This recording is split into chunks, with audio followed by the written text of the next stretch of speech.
তুফাল মুবারক ফাটিয়ে রক্ত মুবারক প্রবাহিত হচ্ছে জমিনে। আমার নবীজি কাঁদতেছে। এমন সময় নবীজির চাচা আমির হামজা, নবীজির এই কথা কে পৌঁছাইবে আমির হামজার বাড়িতে? এমন সময় একটা হরিণী দেখছে কাহিনী, দেখিয়া হরিণী দৌড়াইতে দৌড়াইতে আমির হামজার বাড়ির দিকে আসতেছে।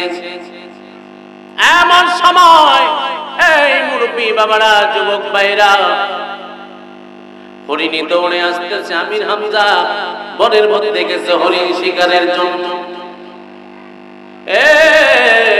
আমির হামজা ওই দিন কোন হরিণ পাচ্ছে না। এমন সময় হরিণী দৌড় দিয়া আমার নবীজির চাচার বাড়িতে আসতেছে। আমির হামজা ওই হরিণী দেখিয়া ঘোড়ার থেকে নামলেন, তীর সোজা করলেন হরিণীর দিকে। হরিণী আমার আল্লাহর কাছে বললেন, মাবুদ গো, ও মাবুদ, আমার জবানটা খুলে দাও, যদি আমাকে শিকার করে ফেলে আমি নবীজির সংবাদ কিভাবে দিব? এই মুরব্বী বাবারা, এমন সময় হরিণী আমার নবীজির চিনল, আমরা উম্মত হইয়া চিনলাম না। এই সময় আমার নবীজির চাচা যখনই তীর সোজা করলেন হরিণীর দিকে, এমন সময় হরিণী আল্লাহর কাছে পারমিশন চায়, ও মাবুদ গো, আমার জবানটা খুলে দাও গো, আমি নবীজির চাচা আমির হামজার সাথে একটু কথা বলতে চাই। সঙ্গে সঙ্গে হরিণীর জবান আমার আল্লাহ খুলে দিলেন। সময় হরিণী বলেন, আমির হামজা গো, আমাকে স্বীকার করিও পরে, আমাকে একটু সময় দাও, আমি তোমার সাথে একটু কথা বলতে চাই। আমির হামজা রে, তুমি তো আমারে স্বীকার করবা। উন্দা আবু জাহেল তোমার ভাতিজা মুহাম্মদকে পাথর মেরে গুহার মধ্যে ফেলে রাখছে। তোমার ভাতিজা কান্দে গড়ায়া গড়ায়া, তুমি তাড়াতাড়ি তোমার ভাতিজার দিকে যাও। সময় আমার নবীজির চাচা আমির হামজা বাড়ির দিকে গেলেন। বাড়ির দিকে গেলেন আমির হামজার স্ত্রী এই খবর শুনিয়া এই বাড়িতে ওই বাড়িতে যায়, পাগলের মতো দিশাড়া হয়ে গেছে। এই মুরব্বী বাবারা, এমন সময় যখনই আমির হামজা বাড়ির মধ্যে গেলেন, বাড়ির মধ্যে যাওয়ার পরে আমির হামজার স্ত্রী দৌড়ায় স্বামীর কাছে গেলেন, স্বামী গো,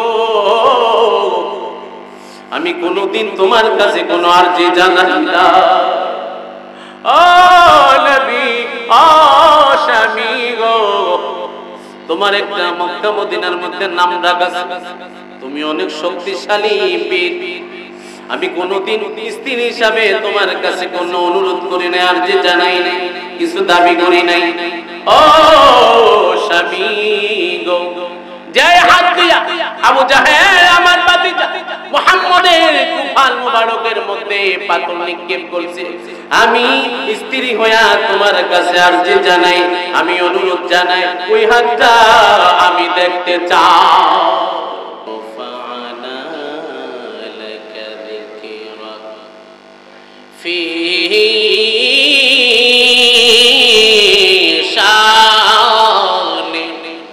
حبيبه ومحبوبه ومعشوقه مخبرا وآمرا إن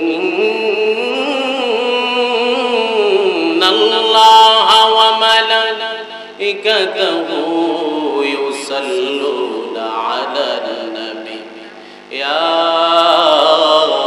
আইয়ুহাল্লাযীনা আমানু সাল্লু আলাইহি ওয়া সাল্লিমু তাসলিমা আল্লাহুম্মা সাল্লি আলা বিকুমার মাওলানা মুহাম্মদ ওয়া আলা আলি সাইয়্যিদিনা মাওলানা মুহাম্মদ আল্লাহুম্মা সাল্লি আলা সাইয়্যিদিনা মাওলানা মুহাম্মদ ওয়া আলা আলি সাইয়্যিদিনা মাওলানা মুহাম্মদ। নবীদের দুরূদের সময় মুখ বন্ধ করলে মুখ বন্ধ রাখে আল্লাহ এমন আছে সারা জীবনের জন্য মুখ বন্ধ করে দিতে পারে। দুরূদের লয়ে কোনো দুশ্মনী আছে? নবীজির দুরূদের সাথে কোনো দুশ্মনী আছে? বোঝা যায় দুশ্মনী আছে। তা দুরূদ করেন না কেন? আওয়াজ কই না? রাত দুপুরে ভাত খান নাই, মনে হয় কয়েক হাজার বছর ধরে ভাত খান না। যারা এদিক ওদিক বসে আছেন সবাইকে অনুরোধ করবো মাহফিলের প্যান্ডেলে বসেন, সকলে মোহাব্বতে আওয়াজ বাড়িয়ে দিয়ে উচ্চ আওয়াজে বলি আল্লাহুম্মা আলা সাইয়্যিদিনা মাওলানা মুহাম্মদ ওয়া আলা আলি মাওলানা মুহাম্মদ। বাড়ি মোদের বহু দূরে,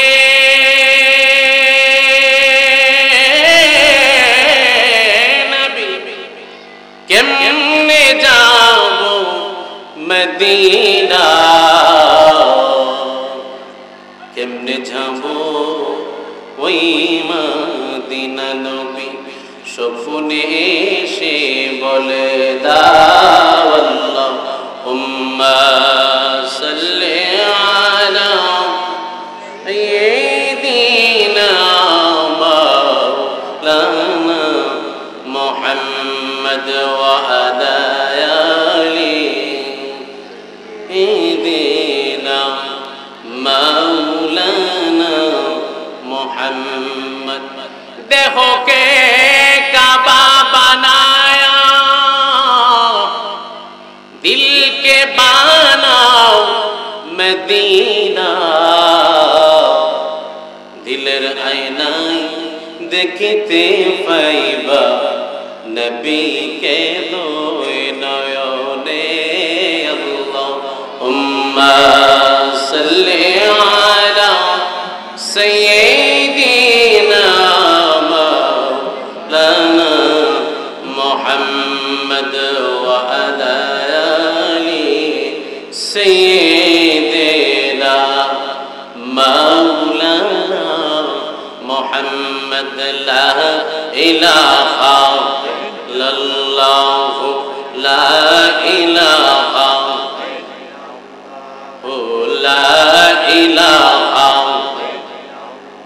محبت لا إله ভালো লাগে লা ইলাহা,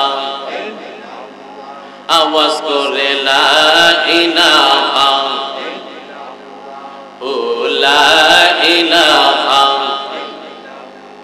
আল্লাহ আমরা এই মাহফিলে এসেছি, হায় তোমার জিকির করতেছি, নবীর দুরূদ পড়েছি, নবীর দুরূদ পড়েছি, কবুল করো ইলাহি লা ইলাহা ও লা ইলাহা। ভালো লাগে লা ইলাহা ও লা ইলাহা ও লা ইলাহা। আমাদের মনের বেদনা কেমনে যাব মদিনা আমাদের মনের বাসনা কেমনে যাব মদিনা দয়াল আল্লাহ দয়া গো করো দয়াল আল্লাহ দয়া করো নিও সোনার মদিনা লা ইলাহা লা ইলাহা ভালো লাগে লা ইলাহা পাখির গানে গানে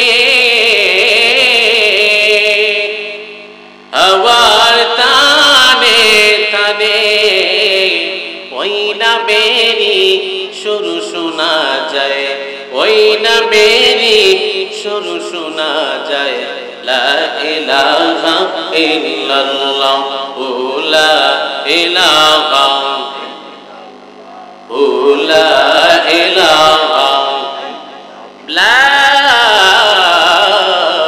ইলাহা ইল্লাল্লাহ মুহাম্মাদুর রাসূলুল্লাহ সাল্লাল্লাহু আলাইহি। কিছু সংখ্যক লোক আসলে আমার হাউজে কাউসার যখন আমার নবী হাউজে কাউসারের শরবত পান করাবে কিছু লোক আসলে নবীদের সামনে দিয়ে পর্দা পড়ে যাবে কন্যা নাউজুবিল্লাহ। আমার আপনার নবী যখনই তিনি দেখতেছেন পর্দা পড়ে যাবে আল্লাহর তরফ থেকে জবাব আসবে বন্ধুগো আপনি মনে করছেন এরা আপনার উম্মত আসলে নামে উম্মত মূলত তারা বাটফার মুনাফিক কন্যা নাউজুবিল্লাহ আপনার নামে ফিতনা সৃষ্টি করছে কটূক্তি করছে আপনার আমরা নবী নবী কেন করি আল্লাহ নিজেই রাসূলের উপর দরুদ পড়ে কন্যা সুবহানাল্লাহ। যেখানে আমি সলিমুল্লাহ আপনি কলিমুল্লাহ যদি আমি নবীজির আমার নবীজিকে যদি সম্মান না করে আমার নবীজির নবুয়তি কমবে না আমার নবীজির সম্মান কমবে না আমার নবীজির সম্মান করার জন্য আমার আল্লাহই যথেষ্ট কন্যা সুবহানাল্লাহ। যার স্থান যার সম্মান আল্লাহ তাআলা সকলের ঊর্ধ্বে দিয়েছেন ওরফানা লাকা যিকরা। হ্যাঁ যদি আপনি রাসূলকে ভালোবাসেন মহব্বত করেন আপনার স্থান আল্লাহ আকাশচুম্বী করে দিবেন কন্যা সুবহানাল্লাহ। যদি রাসূলের শানে বেয়াদবি করেন আল্লাহ আপনার স্থান ধূলিসাৎ করে দিবে।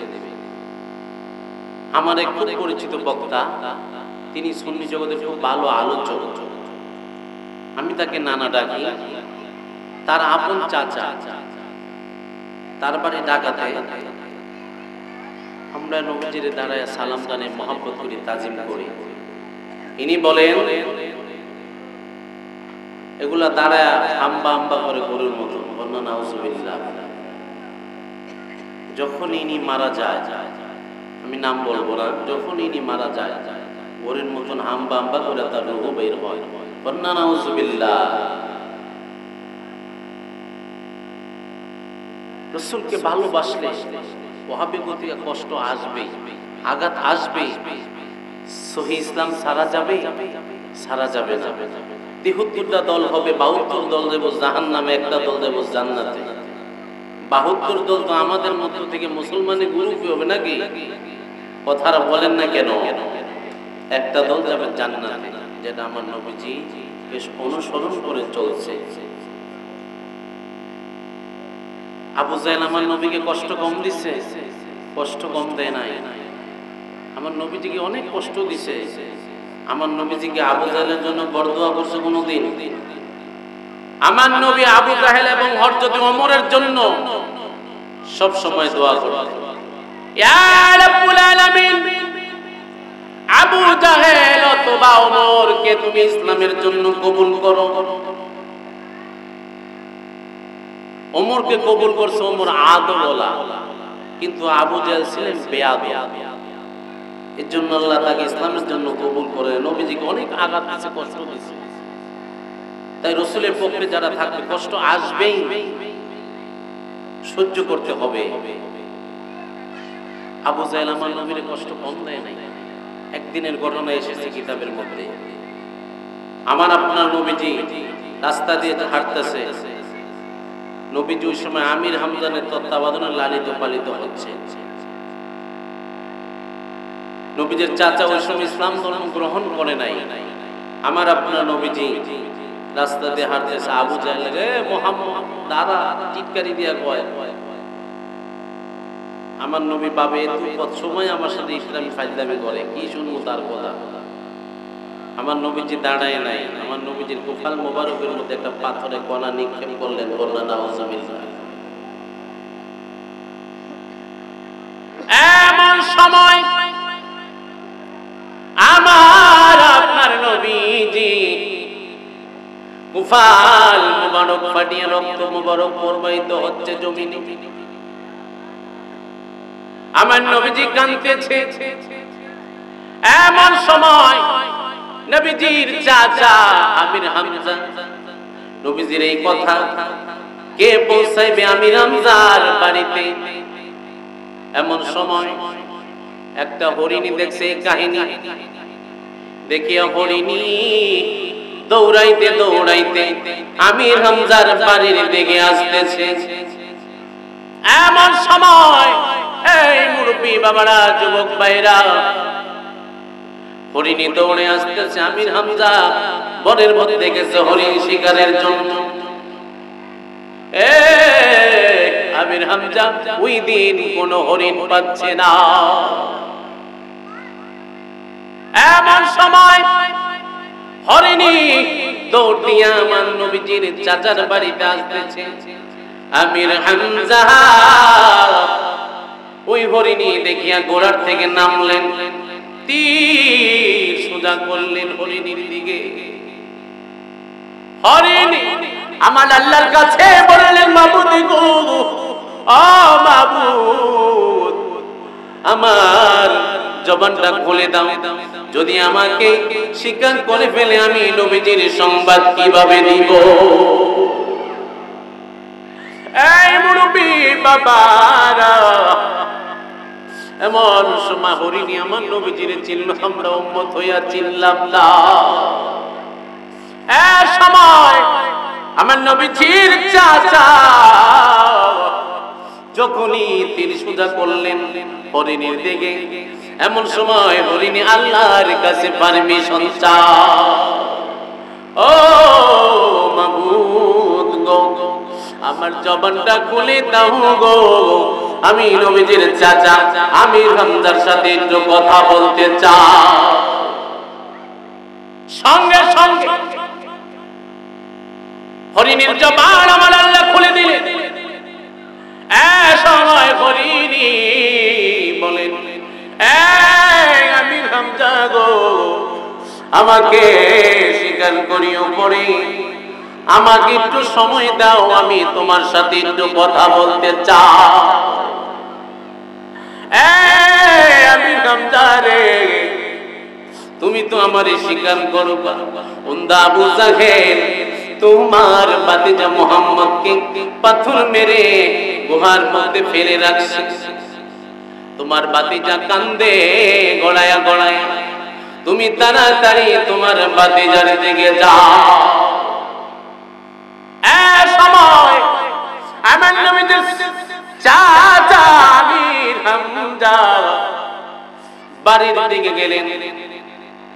বাড়ির দিকে গেলেন আমির হামজার স্ত্রী এই খবর শুনিয়া এই বাড়িতে ওই বাড়িতে যায়, পাগলের মতো দিশাড়া হয়ে গেছে। এই মুরব্বী বাবারা, এমন সময় যখনই আমির হামজা বাড়ির মধ্যে গেলেন, বাড়ির মধ্যে যাওয়ার পরে আমির হামজার স্ত্রী দৌড়ায় স্বামীর কাছে গেলেন, স্বামী গো, আমি কোনদিন তোমার কাছে কোনো আরজি জানাই না, ও নবী, ও স্বামী গো, তোমার একটা মক্কা মদিনার মধ্যে নাম রাখা, তুমি অনেক শক্তিশালী বীর, আমি কোনদিন স্ত্রী হিসাবে তোমার কাছে কোনো অনুরোধ করি নাই, আরজি জানাই নাই, কিছু দাবি করি নাই। ও স্বামী গো, যে হাত দিয়া আবু জাহেল আমার ভাতিজা মুহাম্মদের কুফাল মুবারকের মধ্যে পাথর নিক্ষেপ করছে, আমি স্ত্রী হইয়া তোমার কাছে আরজি জানাই, আমি অনুরোধ জানাই ওই হাতটা আমি দেখতে চাই। আমি পাগল করেছে নবীর প্রেমে, জানাই লাখো সালাম ওই কদমে। সকলে সামনে আগে আসি। আমায় পাগল করেছে নবীর প্রেমে, জানাই লাখো সালাম ওই কদমে। নবীর প্রেমে সাহাবীরা সদাই ছিলেন পাগল পারা, জান কুরবান নবীর প্রেমে, জানাই লাখো সালাম ওই কদমে। আল্লাহুম্মা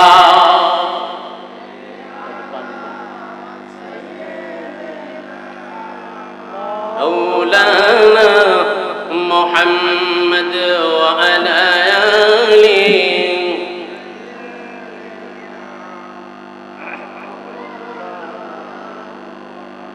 গাছে চিল্ল নবীজিকে, মাসে চিল্ল নবীকে, উম্মত হয়া চিনিলাম না, উম্মত হয়া চিনিলাম না, চিল্ল বনের হরিণী। আল্লাহুম্মা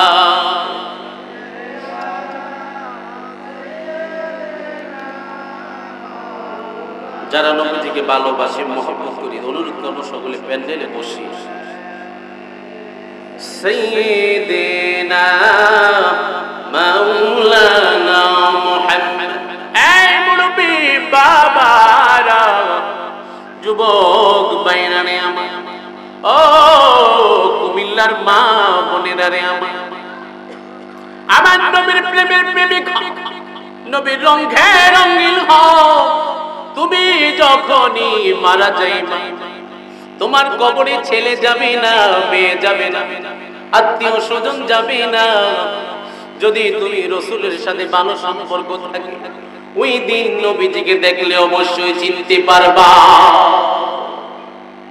শুধু তাই নয়, আমার নবী আপনার নবী কেমন নবী। ও মুরব্বি বাবারা, মৃত্যুর সময় নবীজি নিজের টেনশন করলেন না, ছেলে মেয়ে টেনশন করলেন, শুধু কেঁদে গেলেন, ইয়া রাব্বি হাবলি উম্মতি। এই মুরব্বি বাবারা, যুবক ভাইরা, আমার আল্লাহ তাআলা আমার নবীজিকে কত সম্মান দিয়েছে। আমার নবীজিকে যারা মহব্বত করবে, ভালোবাসবে, যারা আমার নবীজিকে ইজ্জত করবে, আল্লাহ তাদের স্থান আকাশ চুম্বি করে দিবে। শুধু তাই না, নবীজির চাচা আমির হামজা তার স্ত্রীর সাথে বললেন, ও আমার প্রাণের স্ত্রী রে, আমি ওয়াদা দিলাম যে হাত দিয়া আবু জাহেল মুহাম্মদের গায়ে পাথর নিক্ষেপ করেছে। আমির হামজার স্ত্রী বলেন, আমার ভাতিজার বাবা যদি আজকে বেঁচে থাকতো, আবু জাহেল কি আমার ভাতিজার গায়ে ফুলের টোকা দিতে সাহস পাইতো? কোনো প্রশ্নই আসে না। আমি তোমার কাছে আরজি জানাই গো, আমি ওই হাতটা দেখতে চাই। আমার নবীজির চাচা আমির হামজা বললেন, অবশ্যই অবশ্যই আমি ওই হাতটা কেটে আনবো আবু জাহেলে। আমার নবীজির চাচা আমির হামজা কি করলেন, আমার নবীজিকে তালাশ করার জন্য বের হয়ে গেলেন। নবীজিকে পাইলেন, আমার নবীজি গড়ে গড়ে কান্দে রে। আমার নবীজির চাচা আমির হামজা বললেন, আ ভাতিজা ওঠো ওঠো, আবু জাহেল আমি তোমার চাচির কাছে ওয়াদা দিয়েছি, যে হাত দিয়ে আবু জাহেল তোমার কপাল মোবারকে পাথর নিক্ষেপ করছে, আমি ওই হাতটা কেটে নিব তোমার চাচির কাছে। দেখেন আমার আপনার নবী কি বলে, আচ্ছা আমি প্রতিশোধ চাই না, আবু জাহেলের হাত কাটা লাগবে না, তোমরা চাও আমি কি খুশি হইনি গো? আবু জাহেলের হাত কাটা লাগবে না। দেখেন আমার আপনার নবী কেমন মায়ার নবী, ওয়া আরসালনাকা ইল্লা রাহমাতুল লিল আলামিন। এই মুরব্বি বাবারা, এই যুবক ভাইরা, এমন সময় আমার নবীজিকে আমির হামজা বাড়িতে নিয়ে গেলেন। চাচি দেখিয়া দিশাহারা, ওই দিনই বলে আচ্ছা তোমরা আমার জন্য কত কিছু করো, কত আদর আপ্যায়ন, কত মায়া করো, মহাব্বত করো, তোমরা কি চাও আমি খুশি থাকি? অবশ্যই আমরা চাই তুমি সবসময় খুশি থাকো বাতিজা। আকাশ দিলে খুশি হব না, চন্দ্র দিলে খুশি হব না, আমাদেরকে একটা ওই বাক্য শোনায় দাও, লা ইলাহা ইল্লাল্লাহু মুহাম্মাদুর রাসূলুল্লাহ সাল্লাল্লাহু আলাইহি ওয়াসাল্লাম, সুবহানাল্লাহ আলহামদুলিল্লাহ,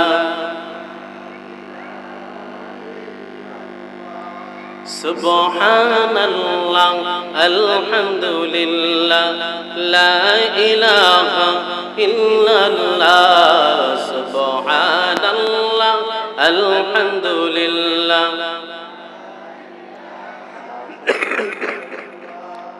সুবহানাল্লাহ আলহামদুলিল্লাহ, ইলাহা ইল্লাল্লাহ, সুবহানাল্লাহ।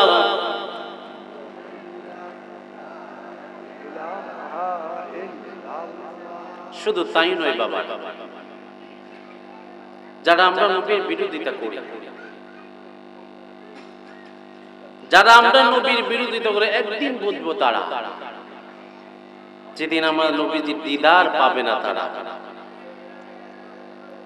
নেট করলে পাওয়া যায়, যারা মক্কা শরীফ হজ করতে যাবে, নবীজির রওজা মুবারক জিয়ারত নিয়ে তো যাবে, এদের হজ হবে না। নাউজুবিল্লাহ। আল্লাহ রাসূল বলছে, যারা মক্কা শরীফ জিয়ারত করলো, আমি নবীজির রওজা মুবারকে আসলো না, তারা আমি নবীর সাথে জুলুম করলো। শুধু তাই নয়, আমার আপনার নবী বলেন, ও বন্ধুরে আমার, যারা আমি নবীজির রওজা মুবারক জিয়ারত করলো, এদের জন্য আমি নবীজির শাফায়াত ওয়াজিব। কন্যা সুবহানাল্লাহ।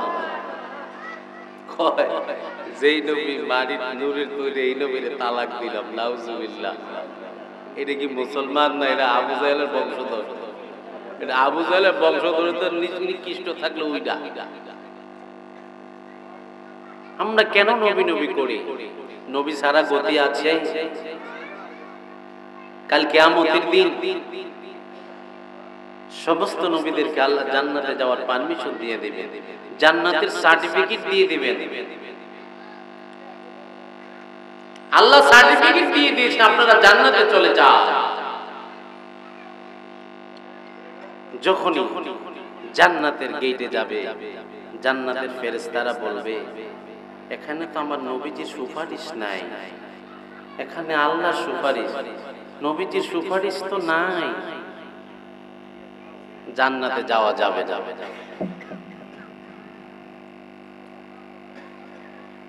শেষ নবীর সুপারিশ লাগবে জান্নাতে যেতে হলে। নবীদেরকে বলতেছে, আমার নবী তো হাদিস শরীফের মধ্যে বলছেন, আমি নবী যতক্ষণ পর্যন্ত জান্নাতে প্রবেশ না করব, অন্যান্য নবীদের জন্য জান্নাতগুলো হারাম হয়ে থাকবে। কন্যা সুবহানাল্লাহ। আমি নবী যখনই যাব, আমি নবী যাওয়ার পরে তাদের জন্য জান্নাতগুলো হালাল হয়ে যাবে। সময়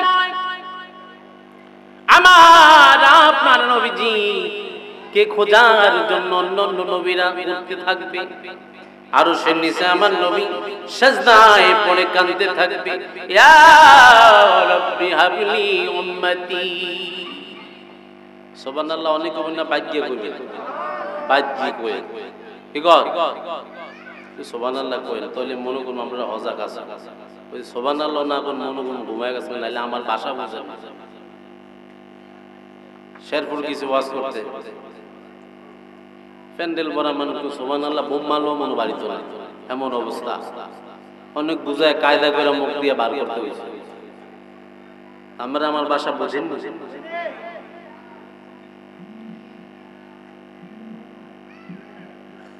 শুধু তাই নয় বাবারা, সাহাবীরা রাসূলকে কেমন ভালোবাসে। আমরা তো হইলাম ওয়াহাবীরা কয় আমরা জিলাপির আসে, আসলে কিছু কিছু আমরা আছি জিলাপিরে আসে, ঠিক কি না? শুধু তাই নয় বাবারা, সবাই না, রাসূলের সাহাবীরা আমার নবীকে কেমন ভালোবাসে।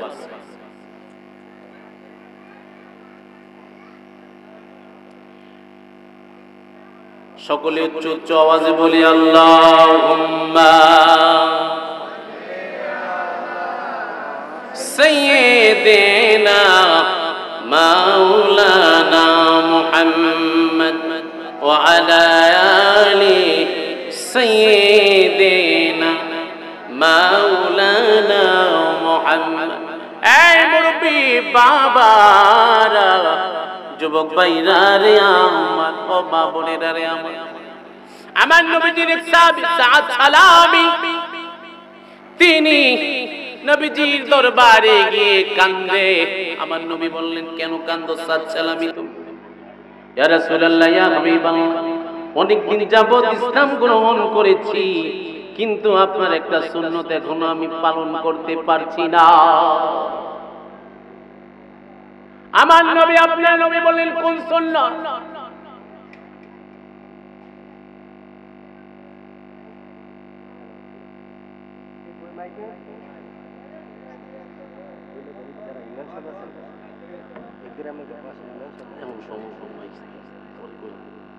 শুধু তাই নয় বাবারা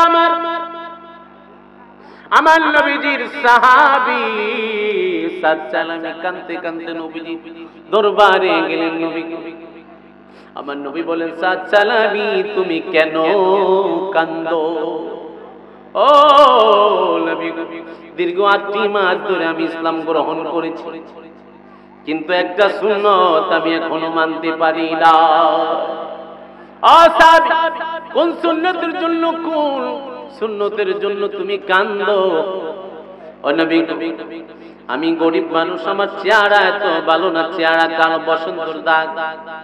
আমি ঘুরেছি জায়গায় জায়গায় ঘুরেছি, আমার কাছে কেউ মেয়ে বিবাহ দিতে রাজি হয় না। আমার নবী, আপনার নবী বললেন, সাহাবী রে, আমি তোমার বিবাহ এক জায়গায় ঠিক করে দিলাম, আমর বিন ওয়াহাবের বাড়িতে চলে যা, ওখানে গিয়ে বলবা নবীজি আমাকে আপনার মেয়ের জন্য পাত্র হিসাবে পাঠাইছে, আপনার মেয়ের সাথে বিবাহ দেওয়ার জন্য আমাকে পাঠাইছে নবীজি। যখনই আমর বিন ওয়াহাবের বাড়িতে গেল আমার নবীজির সাহাবী, যাওয়ার পরে নবীজি পাঠাইছে বিবাহ দেওয়ার জন্য আমার সাথে আপনার মেয়েকে। তিনি তার চেহারার দিকে তাকায়, চেহারা ভালো না, মুখের মধ্যে বিভিন্ন দাগ, কালো কুচ্ছি, এবং লগে টাকা পয়সা কিছু নাই। তিনি ভাবলেন, আমার মেয়ে কি তাকে পছন্দ করবে? আমি ধনী মানুষ। তিনি রাসূলের সাহাবীকে ফিরিয়ে দিলেন। বাবা, সময় রাসূলের সাহাবী আমার নবীজির দরবারে আবার কাঁদতে কাঁদতে আসে, ইয়া রাসূলুল্লাহ, ইয়া হাবিবাল্লাহ, আমার সাথে বিবাহ দেওয়ার জন্য তার বাবা রাজি হলো না। আমি গরিব মানুষ, কালো মানুষ, চেহারা ভালো না, আমার নবী বললেন সাহাবী তুমি কান্দিও না, তোমার এই কান্নার বদলতে আল্লাহ তোমার উপরে রাজি খুশি হয়ে যাবে। সুবহানাল্লাহ। এই সময় রাসূলের সাহাবী যখনই চলে আসলেন, চলে আসার পরে মেয়েটা ছিল খুব পরেজগার, নামাজি, মুত্তাকি। মেয়েটা বেড়ার আড়াল থেকে শুনছেন রাসূল পাঠাইছে অমুক সাহাবী, বাবা রাজি হয় নাই। এমন সময় বাবার কাছে আসলেন, বাবা গো জান্নাতে তুমি পিছে পিছে পাঠিয়ে দিলা, নবীজি যে পাত্র পাঠাইছে রাসূল পাঠাইছে, নবীজি পাঠাইছে, তুমি কেন মানা করলা বাবা? তুমি রাসূলের কাছে গিয়ে তুমি বিবাহ ঠিক করো বাবা, আমি ওই ছেলেকে বিবাহ করব। কন্যা সুবহানাল্লাহ। আর অনকার মেয়ের ওই কইতো কিছু কিছু দৌড়দা দিত, আমি বলাটা কেমন চেহারা ভালো না, আব্বা গরিব মানুষ, আমরা গরিবতী, এর বিয়া করেন যাইব না। আর মেয়ের ইচ্ছা আছে নবীজি পাঠাইছে এখানে কালো অন্ধ হোক, আমি তাকেই বিবাহ করবো। বাবা আপনি মানা করছেন, আপনি রাসূলের কথার উপরে নিষেধ করছেন। গিয়া তাড়াতাড়ি বিবাহ ঠিক করে, বিবাহ ঠিক হলো। রাসূল সাল্লাল্লাহু আলাইহি ওয়াসাল্লাম বলেন সাহাবীকে, এই তোমার বিবাহের মহরানা আমি 400 দিরহাম করে দিলাম। ইয়া রাসূলুল্লাহ, ইয়া হাবিবাল্লাহ, আমি আমি গরিব মানুষ, মানুষ বিবাহ দেওয়ার জন্য রাজি হয় না। যাও একটা রাজি হইছে, আপনি করাইছেন, আবার যেই মহরানা দিয়েছেন 400 দিরহাম। ও নবী গো, আমি এই 400 দিরহাম কোথায় থেকে আনবো? এমন সময় আমার আল্লাহ তাআলার বন্ধু আমার আপনার নবী বললেন, যাও তুমি উসমানের কাছে চলে যাও, উসমানকে গিয়ে বলবা নবীজি পাঠাইছে আমাকে 200 দিরহাম দেওয়ার জন্য। এমন সময় ওমরের কাছে উসমানের কাছে গেলেন, উসমানকে বললেন নবীজি পাঠাইছে আমাকে বলছে 200 দিরহাম দিতে। উসমানকে বলছে 200 দিরহাম দিয়ে আরো কিছু বেশি দিয়ে দিলেন। দেওয়ার পরে নবীজির কাছে আসলেন, ও নবী গো, উসমান 200 দিরহাম দিয়ে কিছু বেশি দিছে, আমি আর টাকা কোথায় থেকে আনবো গো নবীজি? আমার আপনার নবী বললেন, আলীর কাছে যাও, আলীর কাছে গিয়া বলবা নবীজি পাঠাইছে 200 দিরহাম দিতে আমার মহরানার জন্য। আলীর কাছে গেলেন, আলী কাছে গিয়া বললেন নবীজি পাঠাইছে 200 দিরহাম দিতে। আলীও 200 দিরহাম দিয়ে, আলী ওই সময় অনেক গরিব ছিলেন, মানে অর্থের দিকটা খুব গরিব ছিলেন। আবার সাহাবী ওই গরিব কোয়া যাবে, অনেকে বলে নবীজি গরিব, আরে নবী গরিব কইলে ওর ঈমানই থাকবে না। আল্লাহ বলছেন, বন্ধু আপনি বলেন আমি উহুদ পাহাড়টার স্বর্ণ বানায় দেই না? আল্লাহ আমি দুনিয়া চাই না, আমি আরাম চাই না, আমার উম্মতের শিক্ষা দেওয়ার জন্য আমি এইটাই যথেষ্ট। কন্যা সুবহানাল্লাহ। নবীকে গরিব বলা যাবে? গরিব বললে ঈমান থাকবে? ওই ওরা বলে গরিব, কোন নবী বলে কিছুই জানে না। আনা মাদিনাতুল ইলমি ওয়া আলিউন বাবুহা। কন্যা সুবহানাল্লাহ। ও নবীর বলে কোনো জ্ঞানই নাই। আমার নবী, আপনার নবী বলেন আনা মাদিনাতুল ইলমি ওয়া আলিউন বাবুহা, আমি হলাম ইলমের শহর, আমার ইলমের শহরের দরজা হলো আমার আল। কন্যা সুবহানাল্লাহ। অন্য হাদিস শরীফের মধ্যে আমার আপনার নবী বলেন, আমি নবীজি শিক্ষক হিসাবে দুনিয়ার মধ্যে আগমন করেছি। অনেক গেছো কিলগা থাকতি বাংলাদেশ, রাসূলকে দেখছেন, আল্লাহ কোরআনে আয়াতে বলছেন আমার বন্ধুকে যারা কটূক্তি করবো ওদেরকে আমি এরকম স্থানে নিয়ে যাই, কেউই তাদেরকে দেখতে পারবে না। কন্যা নাউজুবিল্লাহ। দেখতে পাবো তাদের পন্থী তারা।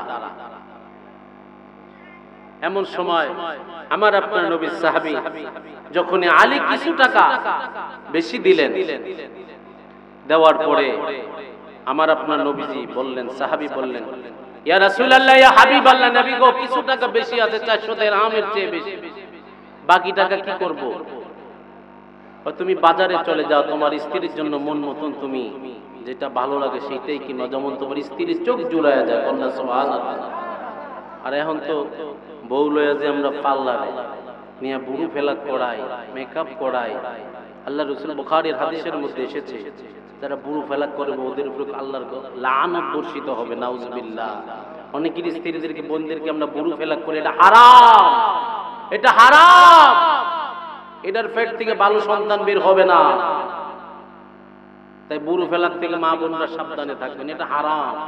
এটা করলে আল্লাহর গজব, তার উপর লানত বর্ষিত হয়।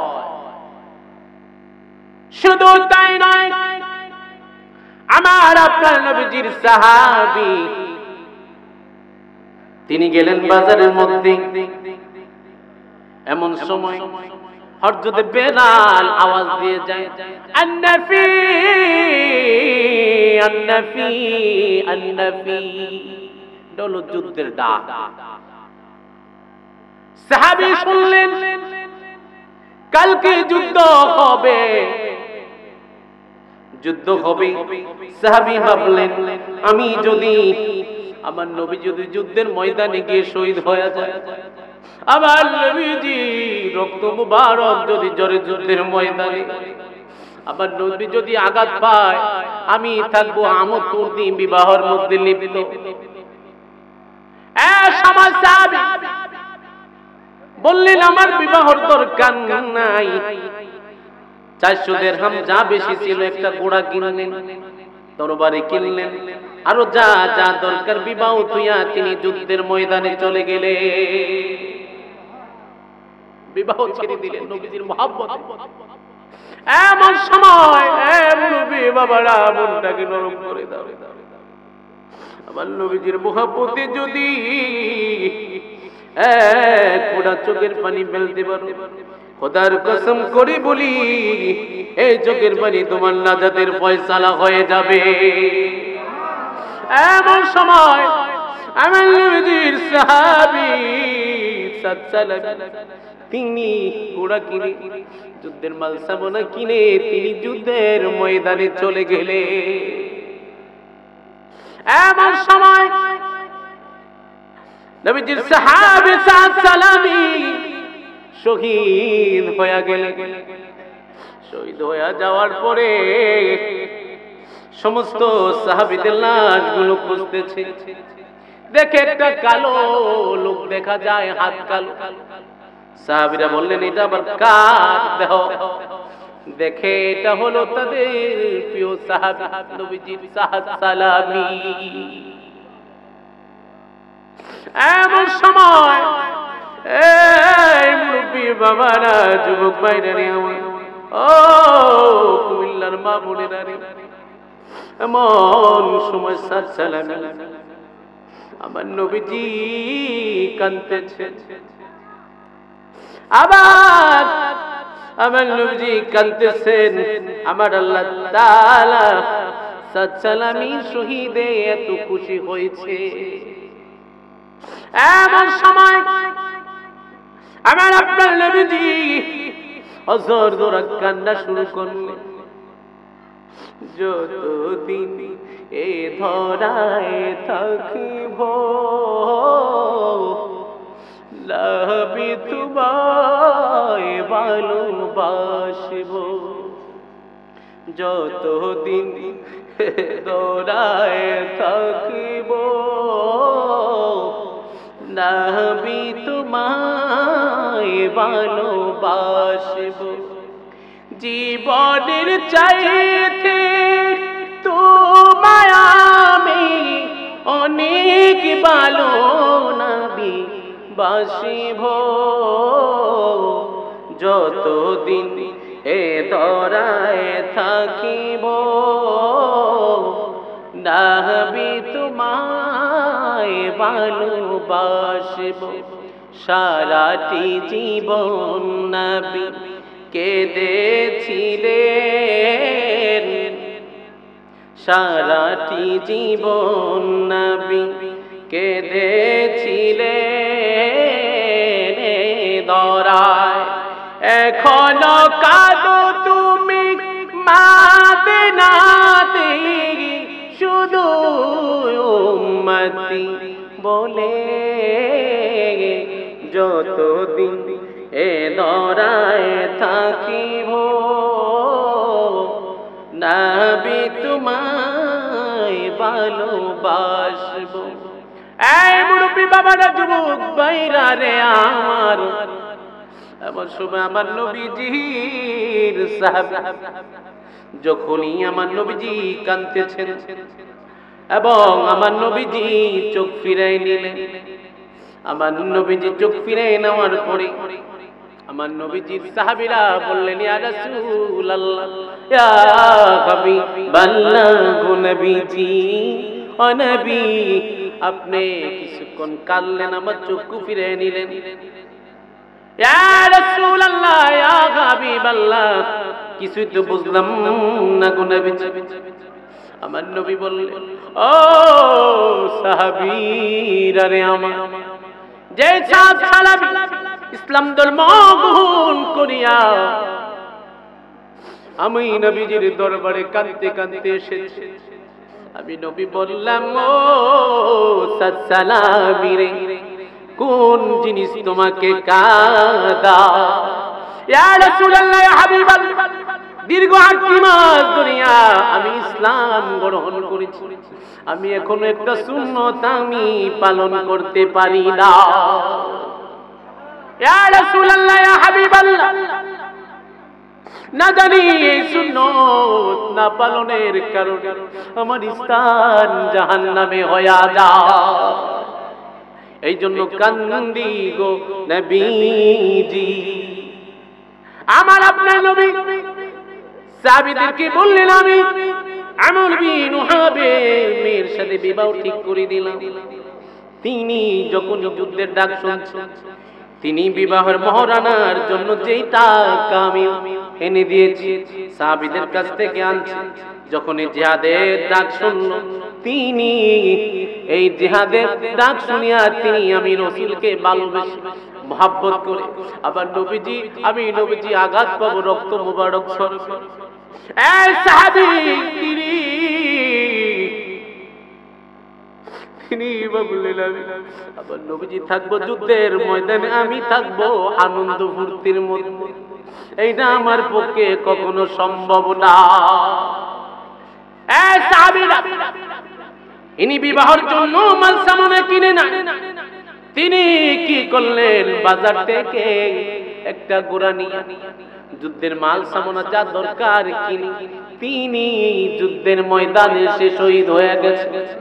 আমার আল্লাহ তাআলা তার শহীদে খুশি হইয়া আল্লাহ তাআলা ওই সাদ সালামের জন্য জান্নাতের হুরদের সাথে বিবাহের ব্যবস্থা করে দিয়েছে।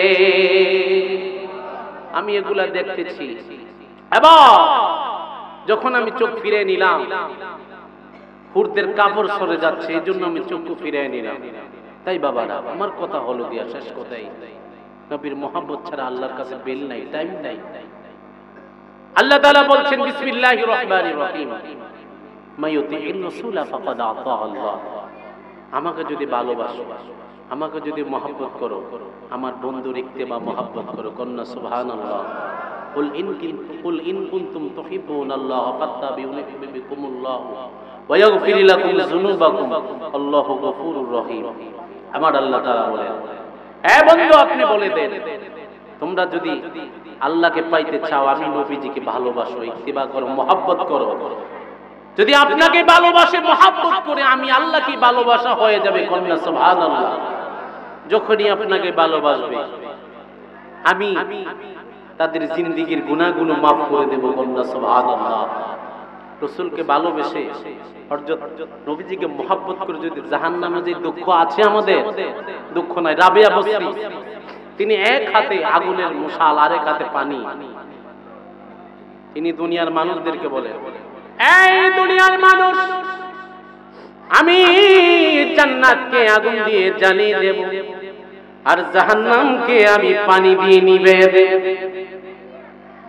দুনিয়ার মানুষ বলে, এই রাবিয়া বসরি রে, কেন তুমি জান্নাতকে আগুন দিয়ে জ্বালাই দিবে, জাহান্নামকে পানি দিয়ে নিভিয়ে দিবে? এটার কারণ, এই দুনিয়ার মানুষ, তোমরা জান্নাতের ভয়ে, জান্নাতের লোভে ইবাদত করো, জাহান্নামের ভয়ে ইবাদত করো। আমি রাবিয়া বসরিরে যদি আমার আল্লাহ তাআলা খুশি হইয়া জান্নাত দেয় আলহামদুলিল্লাহ, যদি খুশি হইয়া জাহান্নাম দেয় তাও আমি আলহামদুলিল্লাহ। আমার কথা হলো রাসূলকে ভালোবেসে মোহাব্বত করে যদি জাহান্নামে যে দুঃখ আছে নাই, তাই বাবারা আমার শেষ কথা হলো রাসূলের মোহাব্বত ভালোবাসা। নারে তাকবীর, নারে রিসালাত, পিছনে বাতারে গান, পিছনে বাতারে গান, মদিনার পক্ষ থেকে, মদিনার পক্ষ থেকে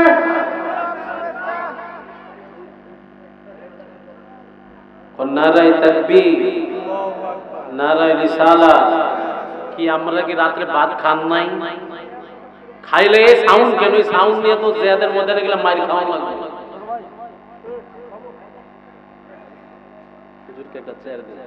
দুইটা মিনিট এই আওয়াজ নিয়ে জান্নাতের জিহাদের ময়দানে গেলে মাইর ছাড়া কোনো কিছু জুটবে না। তাই বাবা আমার আসল কথা হলো, আপনি রাত্র ভর ইবাদত বন্দেগী করলেন, তাহাজ্জুদ করলেন, তাহাজ্জুদ পড়তে পড়তে কপাল কালা বানায় লাইলেন, কিন্তু একটা কাজ করলেন না, আল্লাহ আমল কবুল করলেন না। কেন? কয়েক সেকেন্ডের কাজ। হাদিস শরীফে এসেছে ওই আমলগুলো আল্লাহ কবুল করে না। কেন? যখন ওই আমল কবুল করে না, আমলগুলো আসমান এবং জমিনের মাঝামাঝি স্থানে জুনুনি খাইতে থাকে, আল্লাহ কবুল করে না একটা কারণে, তার বন্ধুর সামনে দুরূদ আপনি পড়লেন না কেন? যখনই দুরূদ পড়বেন আল্লাহ তাআলার কাছে আমলগুলো আল্লাহ কবুল করে নেবেন। কন্যা সুবহানাল্লাহ। রাসূলের সামনে দুরূদ পড়বেন নি, আবার খারুন্নাটা করবেন নি, এটা হারাম করবেন নি, এটা হালাল করে। যদি রাসূলকে মহব্বত করে কবরে যান, আপনি আদনা হওয়া, আল্লাহ এই উসিলে আপনাকে মাফ করে দিতে পারে জীবনের গুনাহ। তাই আল্লাহ তাআলা আমাদের সকলকে যে কথাগুলো বললাম, রাসূলকে মহব্বত করে ভালোবেসে ঈমান আমল নিয়ে আমরা কবরে যেতে পারি। সকলে বলে আমি। আমার কোনো কথাবার্তা যদি আচার আচরণে যদি কেউ কষ্ট পেয়ে থাকেন, আল্লাহর রাস্তে ক্ষমার দৃষ্টিতে দেখবেন। ওয়া আলাইনা। আসসালামু আলাইকুম ওয়া রাহমাতুল্লাহি ওয়া বারাকাতুহু।